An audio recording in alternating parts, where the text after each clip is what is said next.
Oh, that's unfortunate.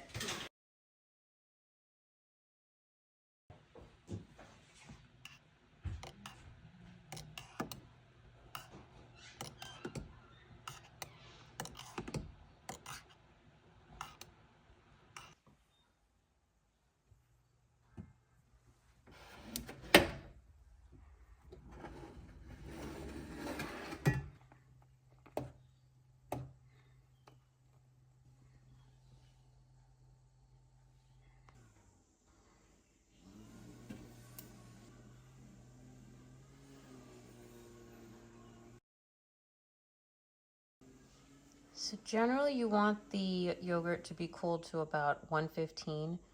I let this cool a little too long. As you can see, it seems to be topping out at 111, but we'll be okay.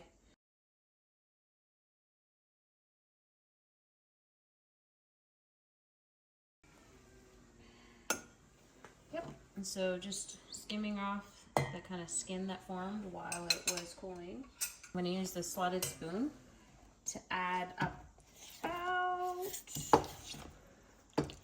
about half a cup of this plain Greek yogurt that I purchased. Make sure that when you purchase your Greek yogurt, so the one I have is really thick and organic. It is non-GMO. It's important that it specify that it contains live and active cultures. I have found that sometimes when you purchase a yogurt and it like lists cultures, but it doesn't actually say it's live and active, that it really might not actually be live and active. So anyway, think about this much. Oh, actually no, that's not how I do it. I don't know why I'm forgetting this.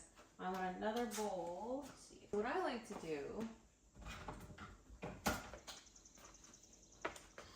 I like to take some of this, because this milk is still in very much a liquid form.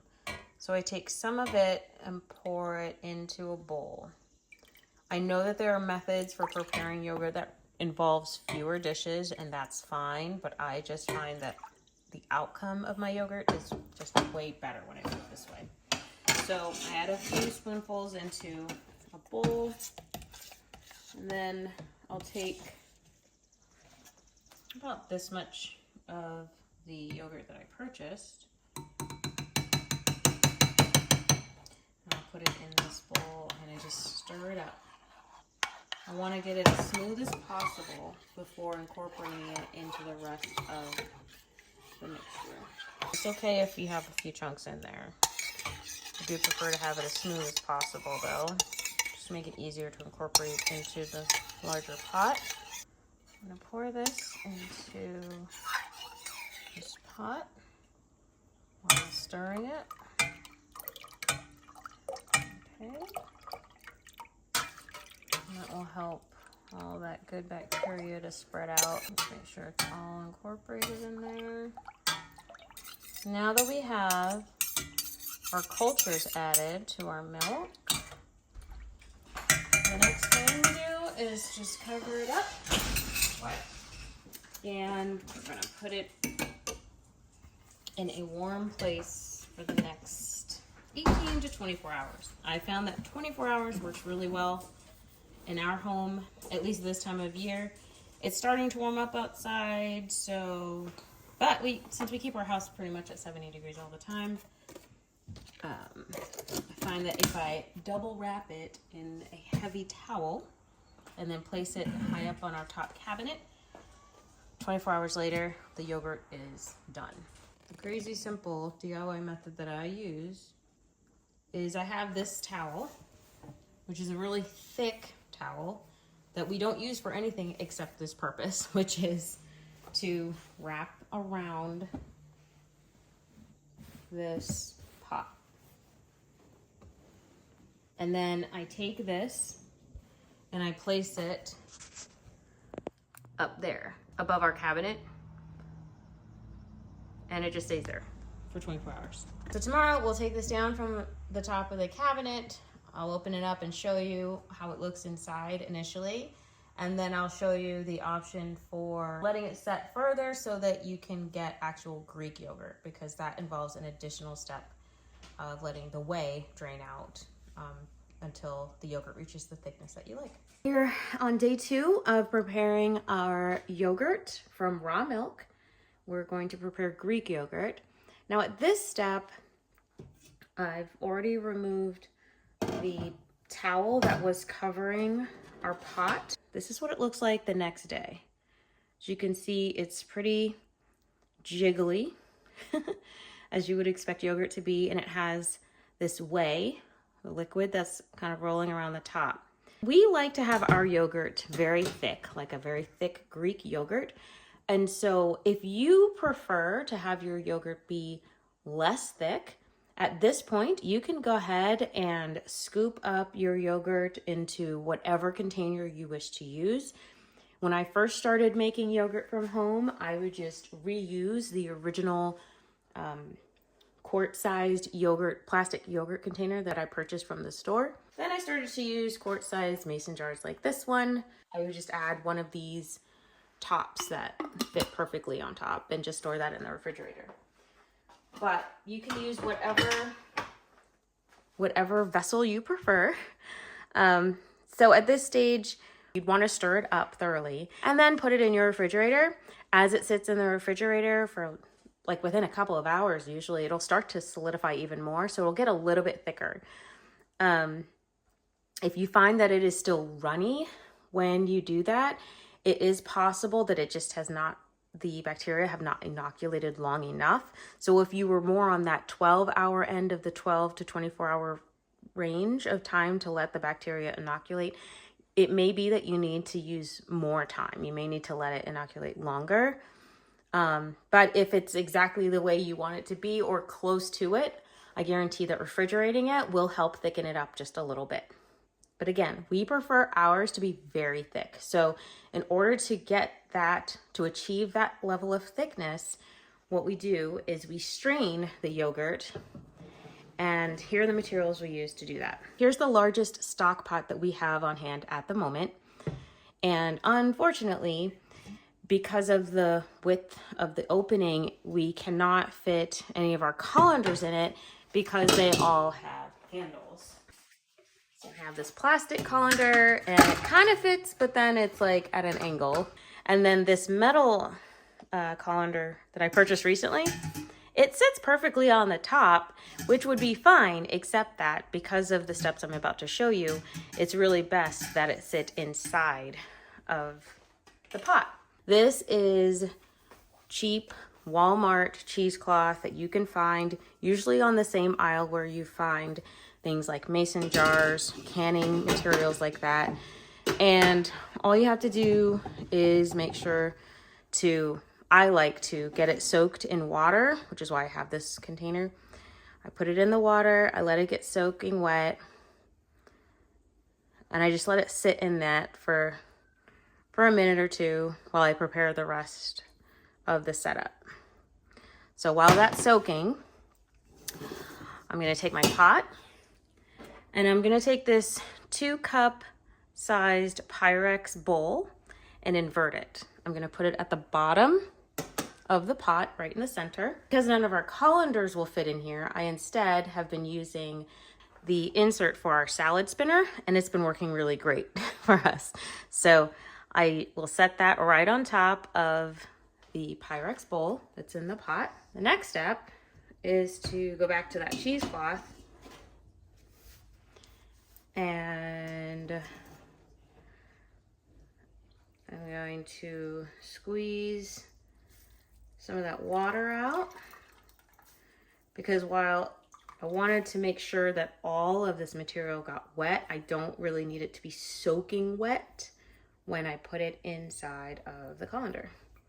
Now for this cheesecloth, once again, it's really inexpensive. It's maybe $5 for a pack, and I think this is about 1/3 of the total cheesecloth that's included in the pack. And what I did was I took it and I folded it 3 times. And the goal is to have this set right inside of this bowl.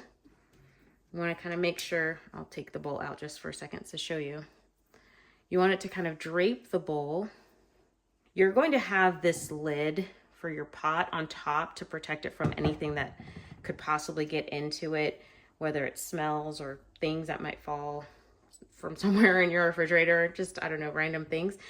But I think covering it also with some of the cheesecloth just kind of helps to keep it a little compact. And now we're at the point where we can start to add our yogurt to this bowl. And as you can see, it almost looks like curdled cheese or something. But you're going to gently place that inside of the bowl or the colander inside of your pot. I will share with you a fail that you can probably see right now. So the bottom of this pot got scalded at some point during the process yesterday because I was not on top of just stirring it consistently while it was heating up. It was totally my bad. So to avoid that, during the phase of heating that milk up to 200 degrees Fahrenheit, you want to make sure that you're constantly stirring. And I don't mean literally standing over and stirring nonstop. That's not really necessary, but it is helpful if like I would say every minute or so, you give it a good stir. And there were a couple of minutes yesterday, I was just a bit distracted with other things I was working on, so I didn't get around to doing that. So now we have like I said, some of this extra cheesecloth is just wrapped around it. And let me see if I can give you a view of what it looks like inside of the pot. So you can maybe see some of the way that's already, yeah, I think you can see that it's already dripping into the bottom of the pot, which is great. Now, how long do you need to leave it here in this pot in your refrigerator? Honestly, that's really up to you. And again, how thick you want your yogurt to be. On one occasion, I would say that typically, based on the thickness that we like to keep our yogurt, I think a good time frame is about 6 to 8 hours. So it's noon here right now, just after noon. And so right around dinner time at like 6 o'clock, I'll check the yogurt and just see if it has the consistency that we want. And typically between 6 and 8 hours, it's just spot on.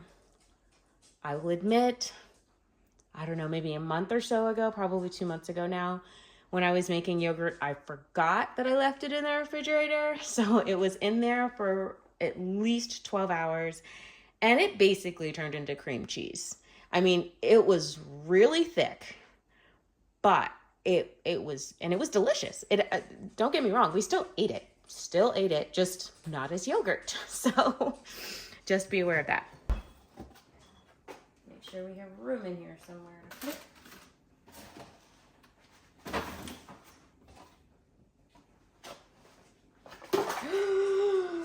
Oh, that's unfortunate.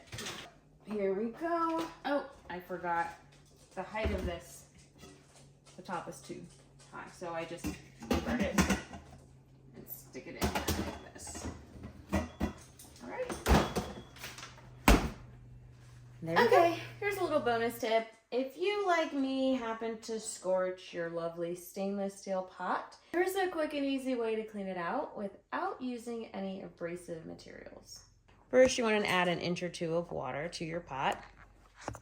Next, you want to bring it over to your stove and set the eye on high. Then you wait for it to boil. Once it begins boiling, I like to use a wooden spatula to scrape the bottom. That's very similar to the way that I clean any of my cast iron pans, so give it a try. Let me know how it works for you.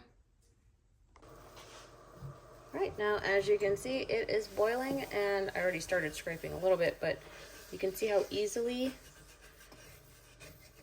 that comes off, and you just scrape it while it's still hot.